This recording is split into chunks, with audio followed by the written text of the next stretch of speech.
यह कहानी है एक लड़की की जो अपनी जिंदगी खुलकर जीना चाहती है, लेकिन उसे नहीं पता था कि उसकी यह जिंदगी बहुत जल्दी खत्म होने वाली है। कहानी शुरू होती है एक छोटे बच्चे से जो समंदर के किनारे खेल रहा होता। अचानक उसकी नजर पानी में तैर रहे एक हेलमेट पर पड़ती है। वह उसके पास जाता है और देखता है कि उस हेलमेट में एक गोप्रो कैमरा लगा हुआ है। बच्चा कैमरा बाहर निकालता है और उसमें थोड़ी देर पहले रिकॉर्ड हुई वीडियो चलाता है। वीडियो में कुछ लोग सर्फिंग बोर्ड से पानी में सर्फिंग कर रहे होते हैं। तभी अचानक पानी के अंदर से एक शार्क आती है और उन लोगों पर हमला कर देती है। यह सब देखकर बच्चा डर जाता है और वहाँ से भाग जाता है। इसके बाद कहानी कुछ समय पीछे चली जाती। अब एक लड़की नैन्सी एडम्स दिखाई जाती है। वह एक गाड़ी वाले से लिफ्ट लेती है और उसके साथ गाड़ी में बैठकर बीच की तरफ जाती है। रास्ते में वह गाड़ी वाले से बात करती है और बीच के बारे में पूछती है, लेकिन गाड़ी वाले को उसकी भाषा ठीक से समझ नहीं आती। फिर नैन्सी उसे अपने परिवार के बारे में बताती। वह कहती है कि उसकी माँ अक्सर इसी बीच पर आया करती थी। वो बताती है कि मैं एक मेडिकल स्टूडेंट हूँ, लेकिन मुझे घूमना और सर्फिंग करना बहुत पसंद है। इसके बाद दोनों गाड़ी से आगे बढ़ते हैं। रास्ता घने जंगल और सुनसान इलाकों से होकर जाता। चारों तरफ अजीब सी खामोशी होती है, कोई आवाज नहीं, बस सन्नाटा। थोड़ी देर बाद वे बीच पर पहुंच जाते। बीच को देखते ही नैन्सी को बहुत सुकून मिलता है। उसे लगता है जैसे वह सही जगह आ गई, लेकिन उसे यह एहसास नहीं होता कि यही सुकून थोड़ी देर बाद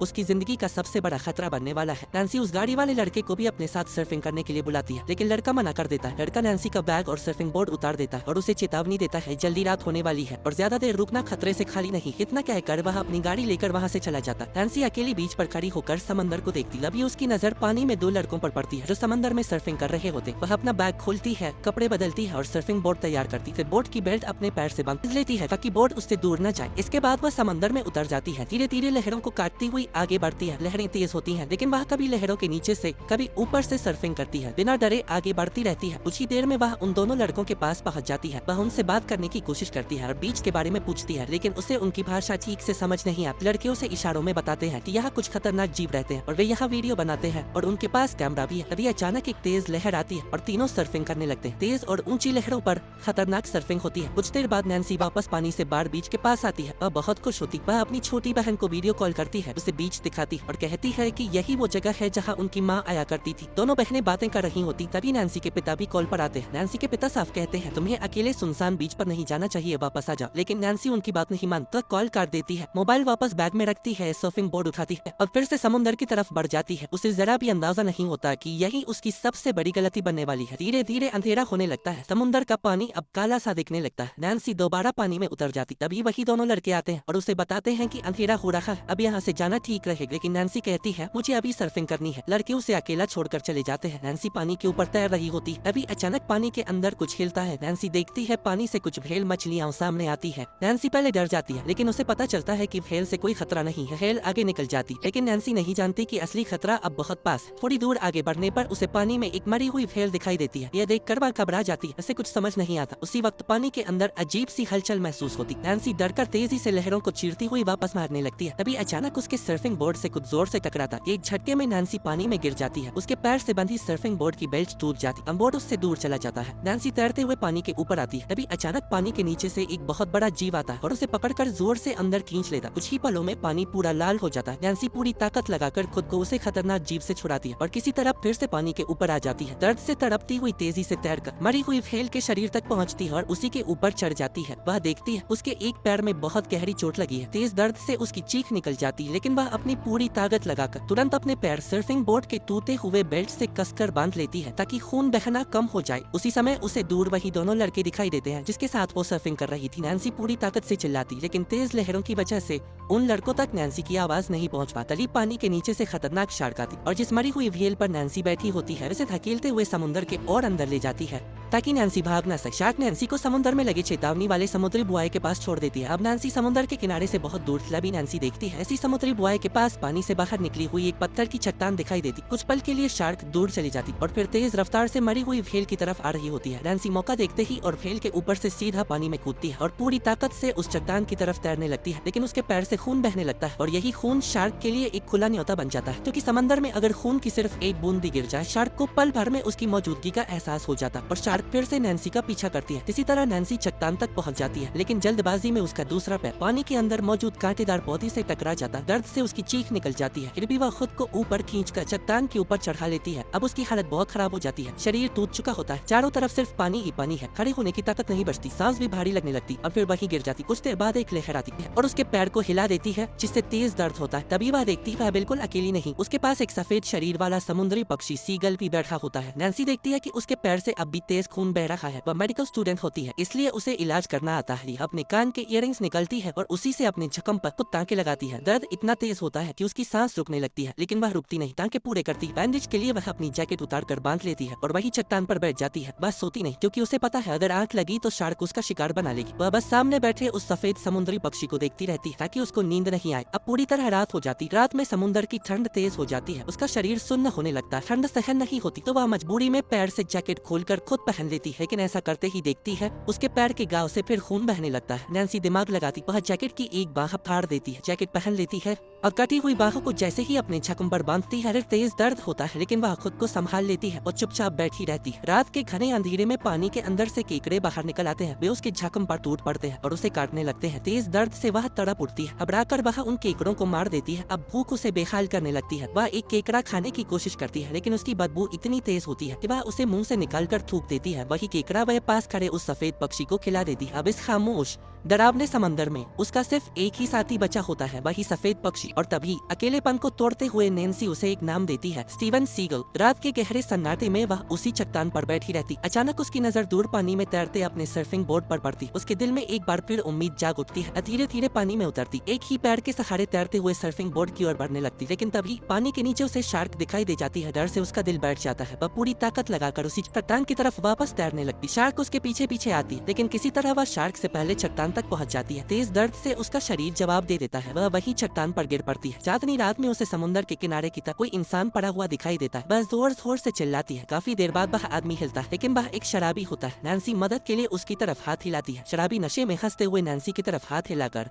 हेलो बोल देता है। नैन्सी इशारों में उसे समझाने की कोशिश करती है, मेरा मोबाइल वहीं पड़ा, किसी को कॉल कर दो। शराबी उसके मोबाइल की तरफ पड़ता है। नैन्सी खुश हो जाती है, उसे लगता है शायद अब उसकी जान बच जाएगी। लेकिन अगले ही पल शराबी उसका मोबाइल और बैग उठाता है और बिना कुछ कहे वहाँ से जाने लगता है। नैन्सी अंदर से पूरी तरह टूट जाती है। जाते जाते शराबी की नजर पानी में पड़े नैन्सी के सर्फिंग बोर्ड पर पड़ती। वह उसे भी लेने के लालच में पानी में उतर जाता। नैन्सी उसे रोकने की कोशिश करती है, चिल्लाती है, इशारे करती है, लेकिन शराबी तो उसकी एक भी बात नहीं सुनता। जैसे ही शराबी सर्फिंग बोर्ड पकड़कर पानी से बाहर आने लगता है, इसी पल शार्क हमला कर देती है। एक ही झटके में शराबी के शरीर के 2 टुकड़े हो जाते हैं। वह वहीं उसी पल मर जाता है। नैन्सी यह सब देखकर टूट जाती है और वहीं बैठ जाती है। सुबह हो जाती है। वही दोनों लड़के फिर से बीच पर लौट आते हैं, जो पहले नैन्सी के साथ वीडियो शूट कर रहे थे। नैन्सी चट्टान पर आसमान की तरफ देखते हुए बेहोशी सी हालत में लेटी होती है। उसका साथी पक्षी स्टीवन सीगल जोर जोर से चिल्लाकर उसे जगाने की कोशिश करता है। नैन्सी उसे चुप कराने की कोशिश करती है। कुछ ही देर बाद दूर से उसे उन दोनों लड़कों की बोलने की आवाज सुनाई देती है। नैन्सी देखती है दोनों लड़के पानी में तैरते हुए समुद्र में आ रहे हैं। जोर जोर से चिल्लाती है, यहाँ मत आओ, लेकिन दोनों लड़के उसकी एक भी बात नहीं सुनते और आगे बढ़ते चले आते हैं। तभी अचानक शार्क पानी से बाहर उछलती है और एक लड़के को पकड़कर अपने साथ पानी के अंदर खींच ले जाती है। दूसरा लड़का जिसके पास कैमरा होता है अब डर के मारे नैन्सी की तरफ तैरने लगता है। नैन्सी उसे पकड़ने के लिए खुद को तैयार कर लेती है, लेकिन जैसे ही वह पास पहुंचने वाला होता है शार्क फिर से हमला करती है और उसे भी पानी के अंदर खींच ले जाती है। कुछ पल बाद वह कैमरे वाला लड़का फिर से पानी के ऊपर आता है। नैन्सी जैसे ही उसे पकड़कर खींचती है, उसी पल शार्क दोबारा हमला करती है और उसे बेरहमी से मार देती है। नैन्सी एक बार फिर अंदर से पूरी तरह टूट जाती है। सूरज पूरी तरह उसके ऊपर आता है। तेज धूप उसकी हालत और भी खराब कर देती है। शार्क अब भी उसी चट्टान के चारों ओर लगातार चक्कर काट रही होती है। अब नैन्सी के पास कोई उम्मीद नहीं बचती। तभी उसकी नजर अपने साथी पक्षी स्टीवन सीगल पर पड़ती है। वह उसे उठाकर देखती है, वह उड़ नहीं पा रहा होता। ध्यान से देखने पर नैन्सी को पता चलता है कि स्टीवन सीगल का एक पंख ठीक से जुड़ा नहीं है। वह प्यार से उसे अपने हाथों में लेकर उसका पंख ठीक कर देती है और उससे बातें करने लगती है। उसी दौरान उसकी नजर उस लड़के के कैमरे पर पड़ती है जो अभी अभी शार्क का शिकार बना था। कैमरा एक दूसरी चट्टान पर पड़ा होता है। एक बार फिर नैन्सी के अंदर उम्मीद की लौ जल उठती है। कैमरे को अपने पास लाने का एक नया प्लान बनाती है। नैन्सी शार्क के चक्कर लगाने का टाइम नोट करती है। वह देखती है शार्क का एक पूरा चक्कर करीब 32 सेकंड का होता है। मतलब साफ था उन्हीं 30 सेकंड के अंदर उसे दूसरी चट्टान तक पहुंचना होगा और एक बार फिर मौत के साथ रेस लगाने के लिए खुद को तैयार करना होगा। जैसे ही शार्क का अगला राउंड शुरू होता है, नैन्सी अपनी घड़ी में टाइम सेट करती है। वह हिम्मत जुटाकर पानी में उतरती है और सिर्फ एक पैर के सहारे दूसरी चट्टान की तरफ तैरने लगती है। इसी तरह वह उस चट्टान तक पहुंच जाती है और वहां पड़े कैमरे को पकड़ने की कोशिश करती है, लेकिन समुद्र की तेज हलचल से कैमरे वाला हेलमेट भी हिलने लगता है। हेलमेट पकड़ने की कोशिश में उसका संतुलन बिगड़ जाता है और वह फिर से पानी में गिर जाती है। उसी पल घड़ी में सेट किए गए 30 सेकंड पूरे हो जाते हैं। मतलब साफ था मौत बस सामने थी, लेकिन आखिरी हिम्मत लगाकर वह शार्क से पहले किसी तरह वापस चट्टान पर चढ़ जाती। अब हेलमेट पानी के साथ काफी दूर बह चुका होता है। बस शार्क के दूसरे राउंड के लिए फिर से टाइम सेट करती है। इस बार वह पानी के नीचे मौजूद चट्टानों के सहारे चलती और तैरती हुई हेलमेट की तरफ बढ़ती है। आखिरकार उसे हेलमेट मिल जाता है, लेकिन इसी चक्कर में वो टाइम का ध्यान रखना भूल जाती है। अचानक शार्क हमला कर देती है। नैन्सी तुरंत पानी के अंदर की चट्टानों के बीच खुद को छुपाते हुए शार्क से खुद को बचाकर तेजी से वापस पहली चट्टान की तरफ बढ़ती है। किसी तरह वह फिर से चट्टान पर चली जाती है और अपनी जान बचा लेती है। इस बार उसके हाथ में कैमरा होता है। नैन्सी कैमरे में कुछ देर पहले की रिकॉर्डिंग देखती है। वही रिकॉर्डिंग जब वह कैमरा वाला लड़का मारा गया था। वीडियो में उसे शार्क की एक साफ तस्वीर दिखाई देती है। वह गौर करती है कि शार्क पर पहले किसी ने हमला किया था। यही वजह थी कि वह शार्क इंसानों के पीछे पागलों की तरह पड़ी हुई थी। फिर नैन्सी कैमरे की तरफ देखती है और अपना आखिरी मैसेज रिकॉर्ड करती है। वह कांपती आवाज में बताती है, अब तक शार्क 3 लोगों को मार चुकी है। मेरे पैर में गहरी चोट लगी है और शायद मैं जिंदा नहीं बच पाऊं। इसके बाद वह अपने परिवार के लिए मैसेज रिकॉर्ड करती है। वह कहती है, मैं आप सबको बहुत ज्यादा मिस कर रही हूँ, मुझे माफ कर देना अगर मैं वापस नहीं आ पाई। फिर कहती है, मेरे साथ मेरा एक दोस्त भी है, स्टीवन सीगल, और मैं यहाँ बीच के समुद्र में फंसी हुई हूँ। अगर यह कैमरा किसी को मिल जाए जल्दी मेरी मदद करना। इतना कहकर वह रिकॉर्डिंग बंद कर देती। नैन्सी कैमरे को दोबारा हेलमेट के अंदर रखती है और उसे पानी में फेंक देती है ताकि वह बहते हुए किनारे तक जाए और किसी इंसान तक पहुँच सके। इसके बाद वह अपने दोस्त स्टीवन सीगाल को टूटे हुए सर्फिंग बोर्ड पर बिठाती है और उसे भी पानी में छोड़ देती है, क्योंकि वह अभी तक उड़ नहीं सकता। वह चाहती है कि कम से कम उसका दोस्त इस समुद्र से जिंदा बाहर निकल सके। अब उसके सामने सबसे बड़ी परेशानी खड़ी हो चुकी थी। जैसे जैसे रात गहराती जा रही थी, समंदर का पानी धीरे धीरे ऊपर चढ़ने लगा। जिस चट्टान पर वह अब तक टिकी हुई थी वहाँ भी पानी आने लगा। वहाँ रुकना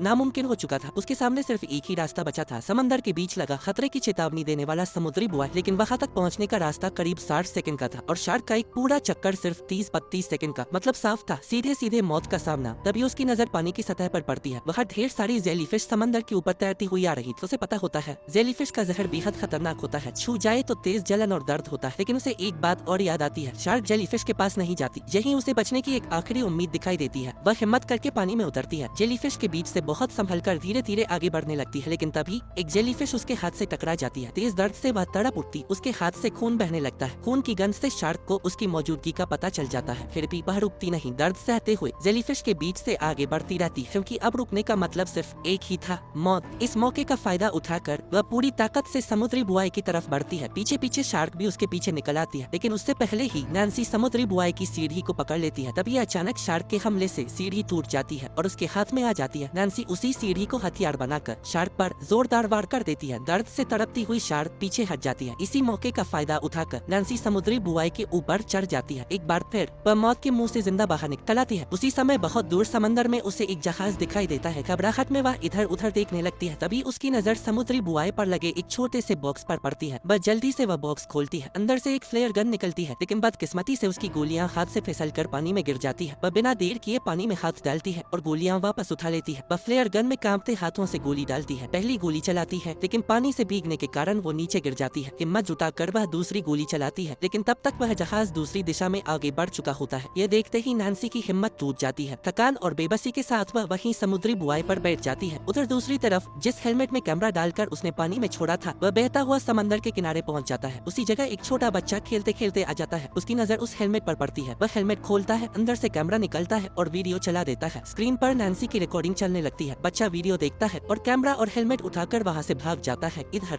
समंदर का पानी अब समुद्री बुआई तक पहुंच चुका होता है। नैन्सी के पैर से फिर से खून बहने लगता है। खून की गंध से शार्क को उसकी मौजूदगी का पता चल जाता है। शार्क पूरी ताकत से समुद्री बुआई पर टक्कर मारती है। नीचे लगी 3 मजबूत चेन में से एक चेन टूट जाती है। पूरा बुआई तेजी से डगमगाने लगता है। नैन्सी किसी तरह खुद को संभालती है और बिना सोचे शार्क की तरफ फ्लेयर गन चला देती है, लेकिन इससे शार्क डरने के बजाय और ज्यादा गुस्से में आ जाती है। गुस्से में पागल होकर वह बार बार समुद्री बुआई पर जोरदार टक्कर मारने लगती है। इसी जोरदार टक्कर में समुद्री बुआई का तेल बाहर बहने लगता है। नैन्सी फौरन ऊपर चढ़ जाती है और पूरी ताकत से खुद को कसकर पकड़ लेती है। तभी उसकी नजर पड़ती है शार्क एक बार फिर सीधे उसी की तरफ तेजी से बढ़ रही है। अब उसके पास सिर्फ एक ही गोली बची होती है। कांपते हाथों से वह आखिरी बार फ्लेयर गन चला देती है। फ्लेयर गन तेल के संपर्क में आते ही आग लग जाती है। शार्क आग में जलने लगती है। वह पूरी ताकत से पानी के अंदर जाती है। दर्द और गुस्से से पागल होकर सीधा समुद्री बुआई पर हमला कर देती। वह समुद्री बुआई को अपने मुंह से जकड़ लेती है और उसी झटके में समुद्री बुआई की दूसरी मजबूत चेन भी टूट जाती है। समुद्री बुआई अब पूरी तरह पानी में गिर चुका होता है। नैन्सी किसी तरह उसके पीछे छुप जाती है। अब उसे साफ समझ आ जाता है, बचने का कोई रास्ता नहीं बचा है। तभी शार्क एक बार फिर जोरदार हमला करती है। समुद्री बुआई को जोड़े रखने वाली अब सिर्फ एक आखिरी चेन बची होती है। यही नैन्सी अपनी आखिरी चाल चलती है। वह बिना देर किए पानी में उतरती है और अपने पैर की रस्सी खोलकर उसी रस्सी को चेन से बांध देती है और नैन्सी के पैर से फिर खून निकलता है। शार्क को खून से तुरंत पता चल जाता है और नैन्सी की तरफ पड़ती है। तभी समुद्री बुआई से आखिरी चेन टूटती है। चेन पूरी ताकत से नैन्सी को पानी की तरफ खींचने लगती है। उसी पल शार्क भी पूरी रफ्तार से नैन्सी को पकड़ने दौड़ती है। नैन्सी नीचे देखती है, उसे दिखाई देते हैं समुद्री बुआई को थामे रखने वाले नुकीले लोहे के सरी। उसी पल वह रस्सी छोड़ देती है। शार्क चेन के पीछे भागती हुई सीधे उन नुकीले सरियों में जा घुसती है। कुछ ही पलों में शार्क की तड़प खामोशी में बदल जाती है। शार्क मर चुकी होती है। नैन्सी ये सब अपनी आंखों के सामने होते देखती है, लेकिन थकान और दर्द से उसका शरीर जवाब दे देता है। वह संतुलन खो देती है। उधर दूसरी तरफ वही छोटा बच्चा जिसे हेलमेट मिला था एक आदमी को लेकर तेजी से लौटता है और वह आदमी वही होता है जिसने कभी नैन्सी को बीच तक लिफ्ट दी। तभी पानी में उसे कुछ हिलता हुआ दिखाई देता है। लिफ्ट देने वाला लड़का तेजी से पानी की तरफ दौड़ता है। वह देखता है एक लड़की पानी में बेहोश पड़ी हुई है। वह उसे पकड़कर पानी से बाहर खींच लाता है। नैन्सी को उठाने की कोशिश करता है। अचानक नैन्सी के मुंह से पानी निकलता है। वह आंखें खोलती है और देखती है अब वह समुद्र में नहीं, वह समुद्र के किनारे पर उसके सामने उसका सर्फिंग बोर्ड पड़ा होता है और पास ही उसका दोस्त स्टीवन सीगल खड़ा होता है। नैन्सी हल्की सी मुस्कुराती है। फिर कहानी सीधा 1 साल बाद आती है। नैन्सी फिर उसी बीच पर आती है। उसके पैर पर अब भी शार्क के हमले का निशान है, लेकिन इस बार वह अकेली नहीं है। उसके साथ उसकी छोटी बहन है और उसके पिता भी है। दोनों बहनें सर्फिंग बोर्ड उठाती है और फिर समुद्र की लहरों के बीच साथ साथ सर्फिंग करती है। यही इस कहानी का अंत हो जाता है।